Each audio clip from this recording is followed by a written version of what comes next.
Pendant près de 3 bonnes minutes, le docteur Marcus Hendricks est resté complètement figé, fixant du regard une personne qu'il connaissait à peine, sans même s'en rendre compte. Cela posait un problème évident. Sur une station spatiale multiculturelle, où des dizaines de civilisations extraterrestres travaillaient côte à côte, fixer quelqu'un du regard de façon prolongée était universellement considéré comme un comportement inapproprié. Marcus faisait généralement preuve d'un professionnalisme irréprochable à bord de Nexus Prime. Pourtant, il ne parvenait pas à détourner le regard. Sayelita Vorn occupait un poste près du hublot principal. La douce lueur du pulsar voisin dessinait sa silhouette à travers les filtres protecteurs conçus pour préserver les habitants des radiations mortelles. Elle appartenait aux Tessari, une civilisation avec laquelle l'humanité entretenait des relations officielles depuis une vingtaine d'années. Leur réputation reposait sur une esthétique mathématique complexe et une rigueur philosophique sans faille. Marcus apprit les fondements de la civilisation tessarienne grâce au module de formation obligatoire.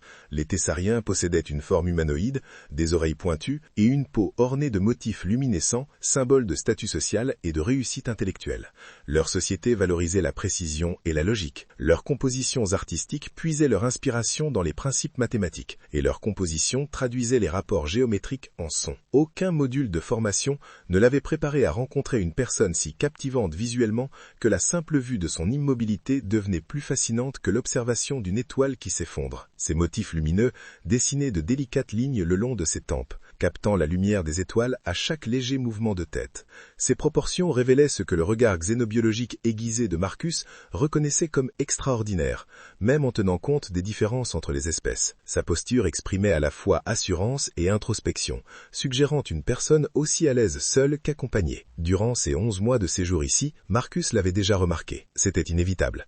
Elle faisait partie des 4 seules Tessariennes affectées à ce poste de recherche, servant d'interprète culturel entre les Tessariennes et les équipes scientifiques humaines. Mais cette attention fortuite était tout à fait différente. Il ne s'agissait pas de l'observer délibérément pendant les heures calmes du poste, comme si elle nécessitait des documents scientifiques. Il devrait recentrer son attention sur le pulsar qu'il avait initialement attiré ici.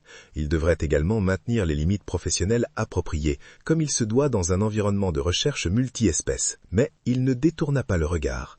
Puis Sayelita se retourna, croisa son regard de l'autre côté du pont et parla dans un standard impeccable. « Qu'est-ce qui attire votre attention sur moi ?» Sa voix n'était empreinte d'aucune hostilité, simplement de franchise. Une question sincère qui appelait une réponse sincère. Marcus trouva instantanément des réponses acceptables. S'excuser pour la gêne, prétexter une distraction due à quelque chose derrière elle, détourner le sujet avec un humour autodérisoire sur sa rêverie, n'importe quelle réponse permettant de minimiser le malaise et de laisser la situation s'estomper. Mais après 11 mois passés à filtrer chaque échange à travers le prisme des protocoles culturels, à calculer quelles normes s'appliquaient où, à être constamment mesuré, prudent et d'une élégance professionnelle irréprochable, il était épuisé de ces réponses calculées. « Ta beauté », répondit-il simplement. Sayelita se figea complètement. Son expression changea plusieurs fois plus vite que Marcus ne déchiffrait les différences entre les espèces.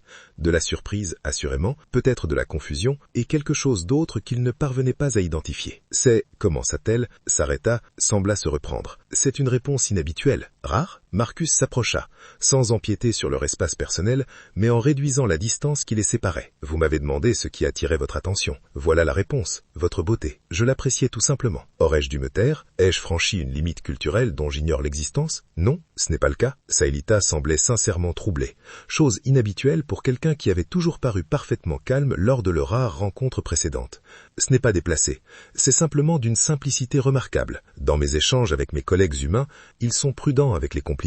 Ils les formulent, les nuancent, les intègrent à des interactions sociales élaborées. Vous l'avez simplement affirmé comme une évidence. De mon point de vue, c'est une trouvaille évidente. » Marcus s'arrêta à environ 2 mètres d'elle, une distance suffisante pour une conversation naturelle tout en respectant son intimité. « Je vous observe depuis mois, votre façon de vous déplacer dans l'espace, la manière dont la lumière révèle les motifs de vos tempes, la géométrie de vos traits. Je suis xénobiologiste. J'analyse les évolutions évolutives et les variations physiologiques entre les espèces. Mais ce que je ressens en vous observant, ce n'est pas une analyse académique, c'est de la pure appréciation, peut-être de l'émerveillement. » Émerveillement, répéta Sayelita, examinant le mot comme s'il y découvrait des propriétés inattendues. S'émerveiller devant l'observation esthétique. C'est incroyable comme en est une présence visuelle si saisissante que la simple vue de quelqu'un près d'un hublot devienne plus fascinante que l'observation d'une étoile qui s'effondre. Marcus esquissa un sourire. C'est significatif, car les pulsars sont des phénomènes véritablement remarquables. Et observer celui-ci était précisément l'objectif de ma venue. Saïlita se tourna complètement vers lui, retrouvant son calme, même si quelque chose laissait entendre qu'elle était encore en train de réfléchir. Dans la culture thessarienne, la beauté est perçue comme une propriété mesurable. Nous possédons des systèmes mathématiques pour évaluer les relations de proportionnalité, les coefficients de symétrie, les indicateurs de statut reflétant la qualité génétique et l'héritage social. J'ai constaté cela dans des documents culturels. Votre philosophie esthétique considère la beauté comme une mesure quantifiable plutôt que subjective. Exact. Je comprends objectivement que je possède des qualités esthétiques très appréciées par ces systèmes.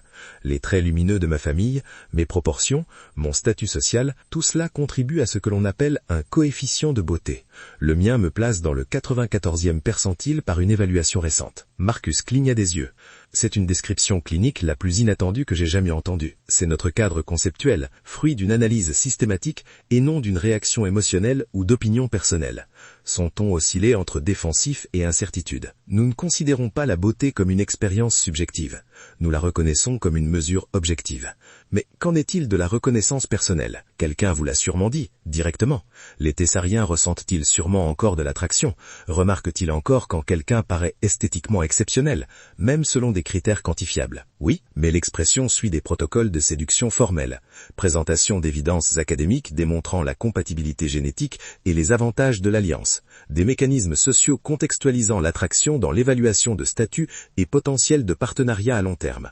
Elle se rapprocha un peu plus, et Marcus détecta un parfum subtil que sa formation en xénobiologie identifiait comme marqueur phéromono-tessari, imperceptible consciemment, mais enregistré de façon subliminale. Personne ne m'a jamais remarqué et n'a simplement déclaré « tu es belle », comme si c'était une vérité évidente ne nécessitant aucune explication. « C'est dommage », dit Marcus sincèrement. « La beauté mérite d'être reconnue, et non pas seulement calculée. Comment les humains réagissent-ils généralement à l'attraction ?»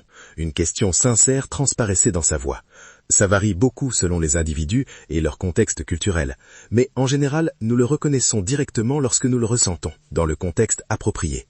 Nous exprimons ce que nous trouvons attrayant, nous complimentons des caractéristiques spécifiques, nous manifestons notre appréciation des qualités esthétiques que nous observons. Il marqua une pause. Nous avons également tendance à tourner autour du pot, parfois maladroitement, lorsque nous ne sommes pas sûrs de la réaction. Mais quand il s'agit d'exprimer notre attraction, nous avons tendance à être directs. Et cela est acceptable? Déclarer son attraction sans établir préalablement de cadre de compatibilité ni de positionnement social? Non seulement acceptable, mais souvent préférable. La plupart des gens apprécient l'honnêteté en matière d'attraction. Cela élimine toute ambiguïté. Chacun sait exactement où il en est. Saïlita resta silencieuse un instant, absorbée par ses pensées. Les protocoles thessariens sont conçus pour prévenir le chaos émotionnel qu'une attraction non structurée pourrait engendrer. Nous évaluons la compatibilité avant d'exprimer notre intérêt, afin de garantir que les liens se forment sur les fondements d'un potentiel de partenariat à long terme, plutôt que sur une simple appréciation physique passagère. Est-ce que cela fonctionne? Les thessariens se contentent-ils d'appariements calculés avec soigne? La contente est mesurable. Nous mesurons la satisfaction relationnelle grâce à des indicateurs standardisés, des évaluations de compatibilité, des indicateurs de stabilité suivis dans le temps. Sa réponse lui vint automatiquement, comme la récitation d'un texte appris par cœur. Puis elle marqua une pause, réfléchit. « Mais ce n'est pas ce que vous m'avez demandé. Vous m'avez demandé si j'étais satisfaite, si notre approche culturelle produisait la satisfaction émotionnelle subjective. Exact. Vraiment? Je manque de données comparatives suffisantes. Je n'expérimentais que les cadres théoriques de Tessari pour comprendre l'attraction et les relations. » Elle soutint son regard droit dans les yeux. « Mais j'avoue que lorsque vous m'avez dit que vous étiez belle, j'ai ressenti quelque chose que je ne peux décrire autrement que du plaisir, du relief. La reconnaissance de quelque chose que je ne savais pas désirer, exprimé si simplement. C'est fascinant, vraiment ? Absolument. Cela suggère que malgré tous vos cadres de quantification de la beauté et de calcul de compatibilité, la psychologie thessarienne reste sensible à la reconnaissance émotionnelle directe. Elle aspire à être vue et appréciée comme un individu plutôt que comme la somme de propriétés esthétiques quantifiables. C'est une théorie importante basée sur un seul point de données. C'est vrai, mais je suis scientifique. Un seul élément de données intéressant justifie un approfondissement. L'expression de Saïlita changea pour laisser place à ce que Marcus apprenait à reconnaître comme sa version de l'amusement. Vous proposez donc que nous menions des recherches supplémentaires sur les réponses thessariennes concernant la franchise émotionnelle humaine. Je propose de poursuivre cette conversation. J'aimerais en apprendre davantage sur la façon dont votre culture aborde la beauté et l'attraction. peut-être expliquer en plus de détails les approches humaines. Marcus sourit. Et peut-être continuer à vous observer si cela vous convient, car vous êtes véritablement d'une beauté remarquable. Que risqueriez-vous pour un étranger? Dites-le nous dans les commentaires. Et si vous voulez plus d'histoires comme celle-ci, abonnez-vous maintenant.